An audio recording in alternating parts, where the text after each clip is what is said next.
Teachers at Reddit, what clicked about a pupil after meeting their parents? College freshman was constantly late, didn't turn work in on time or at all, etc. She had an excuse for every single thing. I wasn't even asking. She just volunteered excuses. After getting a D in my class, which was frankly a bit generous as her actual grade was a high F, her mother called me. I wasn't allowed to discuss a student's performance with anyone, including their parents, and I told her as much. Her mother then, unprompted, gave me a long string of excuses for her daughter and, oddly, herself. I kind of thought, oh, that makes sense now.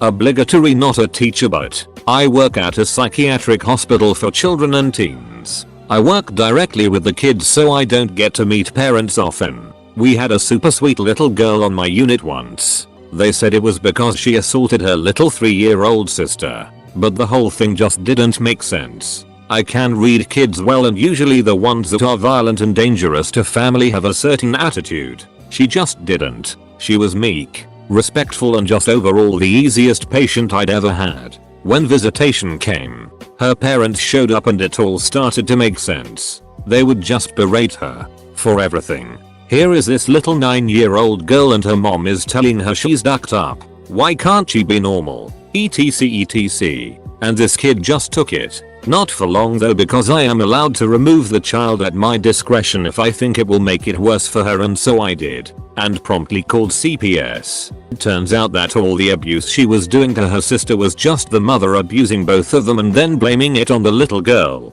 You'll all be happy to know that she was moved in with her grandparents in a different state and is thriving and happy. Edit. Thank you for the gold, y'all. Edit number 2. There are ways to volunteer your time helping children by becoming an advocate. The state always needs them and you get to do good. If you are moved to do so, here is the link for the National Child Advocacy in the US. My 5th grade teacher said she understood why at times I couldn't finish my homework or fall asleep in class after seeing my mother had cancer. I'm sure before that she thought I was lazy. She became super close with my mom after, and the day my mom passed away, still in 5th grade, she cried in class when they messaged her, and that's how I knew it was over. I personally believe teachers make a huge impact in a child's life, and she really helped me out and understood. I noticed quite a few negative stories here. Well, here is a positive one where it clicked. I have a student who is really friendly, really smart, and amazing at English. I am an ESL teacher abroad. She is always really friendly to me and always really hardworking. She constantly helps other kids in class who struggle with the material, and overall just a great girl. I met her dad once at a school event, and holy goodness was this guy awesome. He was a really genuine and generous character and even invited me to get to know different parts of the city with his family. I could definitely tell they had a close bond and that he had raised her really well. Just an example of good people raising other good people. Edit. A word. Not a teacher, but I do volunteer work for a program designed to help students who are habitually truant. Had one middle schooler who was super bright, genuinely seemed to love school, got great grades, but was absent about half the time. He was very evasive about why he wasn't coming to class, and I honestly didn't put him high on my list because he was doing fine even with the missed days. When I was finally able to get a social worker to go by his house, it turned out his single mother was having seizures and didn't have any healthcare, so she couldn't get treatment for them, and the kid was staying home to take care of both her and his younger brother. I felt just terrible for the kid having to be so adult while still in middle school. This girl in prep already showed traits of a narcissist sociopath. She was an extremely clever but lacked empathy, manipulative, blatantly lied, stole, and so on. Yes, this might just sound like characteristics of any child, but there was definitely something different about her. Anyway, met her mum, who refused to accept that her child would do anything wrong. And when the child admitted she stole a girl's bracelet because she wanted it, her mum said, "That's okay, we can go buy you one on the way home." Kid named Rowdy, super nice kindergartner. Wondered why the hell his name was Rowdy. Met his mom. Dad was MIA, lived with grandma in a hoarder house, and they smoked inside with the window closed. He graduated last spring. Saw him walking in the rain at 9 AM. Not sure where he was headed, but all I could think was he was headed in the wrong direction. comma. I was that kid. Father worked shifts and when he was home he was doing backyard car repairs to help make ends meet. Not because he didn't earn a good living. He actually did. But because my mother was a gambling addict. Instead of addressing the problem he focused on solving the symptoms. I went to school from an unheated house with a mother still in bed and no breakfast in freezing weather with no coat because she spent the money on gambling. Went for years without medical treatments for the same reason. No toothpaste, no hair conditioner, no haircuts, old shoes, socks and underwear with holes. All because anything she could make us do without went to gambling. Pay was done in the frigid school gym in bare feet and a shirt because gym shoes and sweatshirts cost money that could be used to make bets instead. One day the vice principal called me to her office. Not to reprimand me but to give me the optional pieces of uniform I didn't have like a coat and a school blazer. They were the options without which you froze half to death as you walked or biked several miles to school. She didn't make a big deal out of it. She simply met a need. Her act of kindness lit a spark in me. To this day almost 40 years later I still put money, time and hard work into caring for others and charity work. I'm the mum who will volunteer at school, quietly contribute anything the teachers are short of. That person. Not for recognition or thanks. In fact I am embarrassed if you do that. It's because nearly 40 years ago someone cared. My wife called a student's parents to talk about the kid swearing all the time and general bad attitude. After explaining to the mom why she was calling, I told that goddamn kid a million ducking times to watch his ducking mouth. Jesus Christ, wait till his ducking daddy gets home. Obviously an extreme example here, but I had a student, an 8th grader, who was quiet to the point of absolute silence, but who did extraordinarily well with the written word. A few times, he showed up with bruises, which I naturally reported, but he was adamant that they were from other students. Surprisingly, his parents came in for PTC and seemed relatively normal, until he went to speak for himself and I saw his father grip his arm so tightly that it left a mark. I understood immediately that his parents basically didn't let him speak at all for fear of reprisal. A few weeks afterward, the kid stopped showing up to school, and word eventually got around that he got caught up in a meth lab explosion in his parents' house and was covered head to toe in 2nd and 3rd degree burns. He came back a month or so later, covered in bandages. He couldn't move, write, or really do anything without excruciating pain. I'd never cried so hard as I did that day. Sorry, I know it got off track but there are certain stories that stick with you. A girl in my 7th grade class was really bright, but almost never turned in her homework, so she just skated by on test scores. One time, I commended her for helping another student who didn't understand the assignment, only to realize that night that she didn't do her own. I called her parents and quickly realized they're the type that have an answer for everything, and were all too quick to put the responsibility on me, as if I should stand over their daughter to make sure she works. I turned to ask the girl what she thought, since she had been completely quiet, and her parents began to answer for her again. I put my finger, index, up and said, "No, you've had your turn. I want to hear what she thinks about all this." Well, she apparently really appreciated that, because she went on for about 30 minutes about all her views on education. At the end, I kept her parents quiet and told her that if she's willing to talk such a big game, she needs to back it up and do the work without her parents or me interfering. She didn't miss another assignment all year. Proud teacher moment. 9th grader thought she was entitled to an A despite her work not being A quality work, let alone B quality. Met her mom a few weeks into the school year, who happens to be on our board of directors. She also has a habit of treating teachers as if they're lesser thans, and is essentially enabled by our school founder. On top of that, her son, a senior at the time, didn't earn college acceptance. However, our principal lied at graduation and said he'd gotten into a university he hadn't actually been admitted to. Why? Because our school is touted as a college preparatory. Can't possibly mar our good name.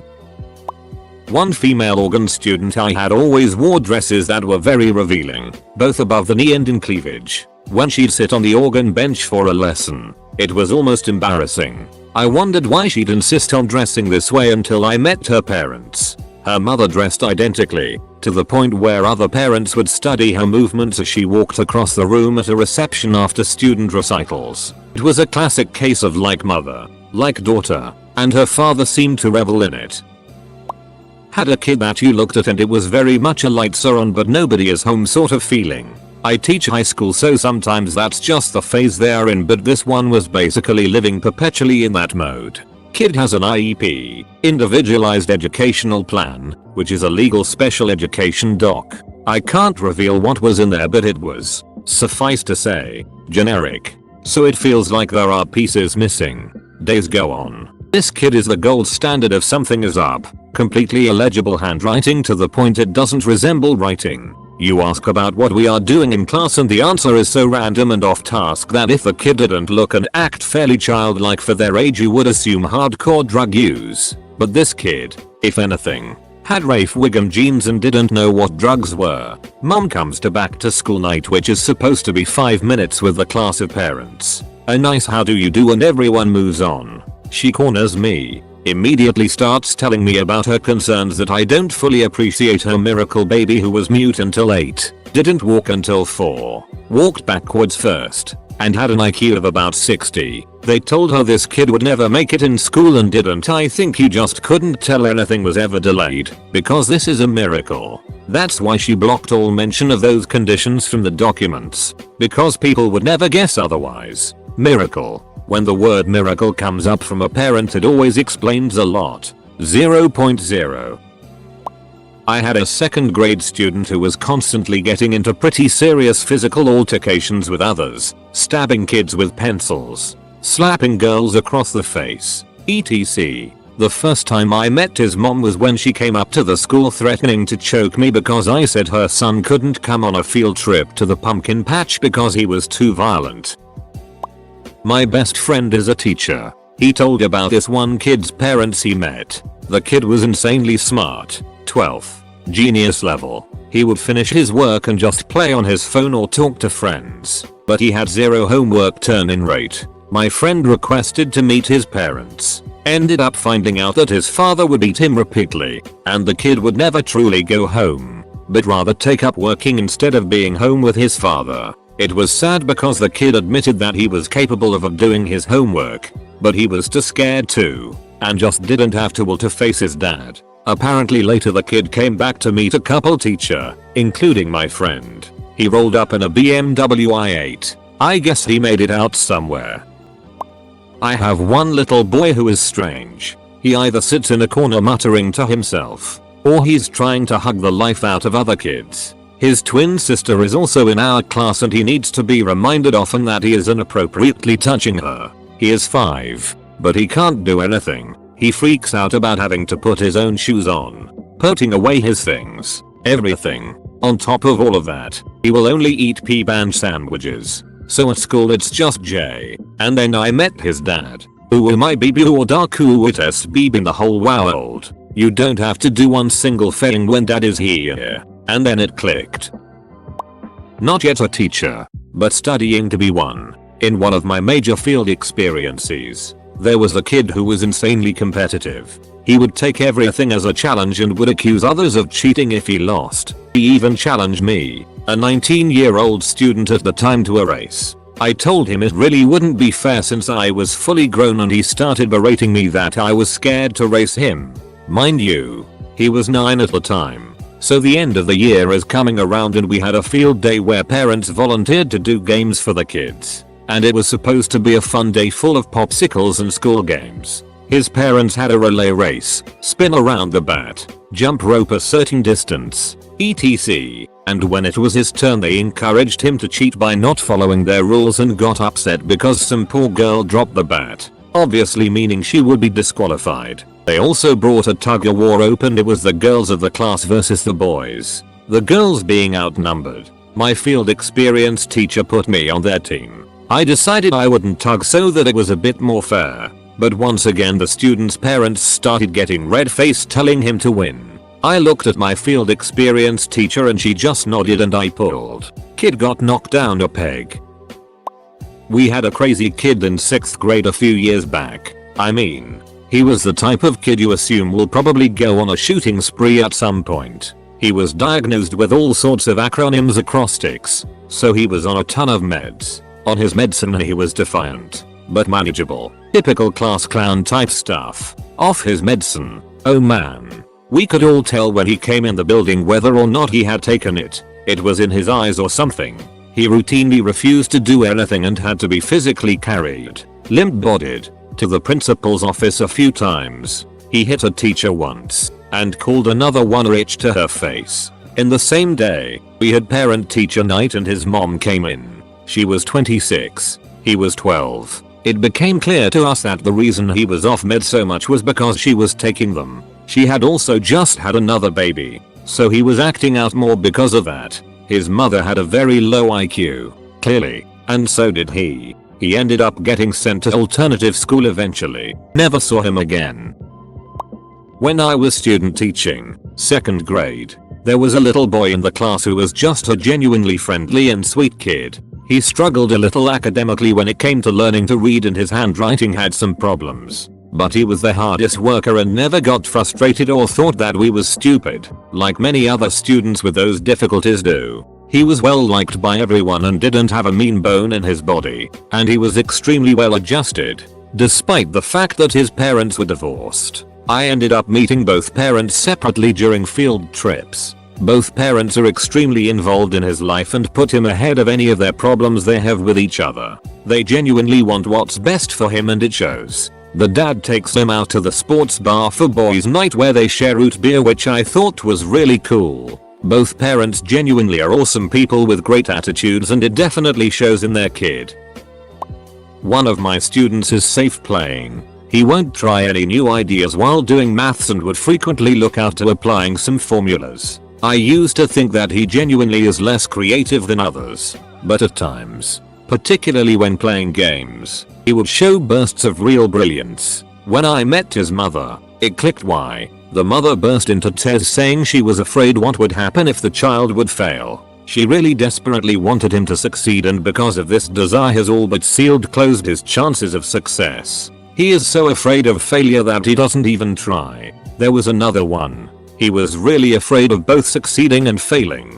His line of thinking went like, if I succeed, the parents would expect more. So, let's fail. Then, he will flip. If I fail, they will scold me. He led a torturous life. I have a belief that the two biggest blocks in the development of a child are his school and his parents. Most of the flaws in a kid's personality can be attributed to one of the two or both.